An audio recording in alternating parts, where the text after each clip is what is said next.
పేరు కాదు, ఊరు పేరు కాదు, మై ఫస్ట్ బ్యాక్గ్రౌండ్ అలా కొడక. నేను ఒక్కడే వస్తున్నానని తెలిసి కూడా 100 మందిని కాపలా పెట్టుకున్న మీరు మగాల డబ్బు కాచుపడి, పదవి కాచుపడి, నాన్న వాళ్ళని వెన్నుపోటు పడి చంపావు. నువ్వు మగతనం గురించి మాట్లాడుతున్నావు. బాడీ గార్డ్స్ లేకుండా, గన్స్ లేకుండా ఎవరిని ఈక కూడా పీకలేరు. ఎలా చెప్పుకుంటారో మీరు మగాలని? మీరు నిజంగా మగాలే అయితే మీకు 5 నిమిషాలు టైం ఇస్తున్నాను. గన్సు కత్తులు లేకుండా నన్ను చేతులతో కొట్టి చంపేయండి.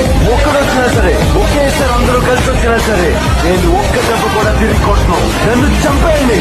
మిస్ అయ్యిందా? 6వ నిమిషం నుంచి నేను కొట్టడం మొదలెడతా. ఒక్కొక్కరిని ఒకే దెబ్బకి చంపేస్తా. 2వ దెబ్బ ఉండదు. నిన్ను నీ కొడుకుని మాత్రం కుక్కని కొట్టాడు కొట్టి చంపేస్తా.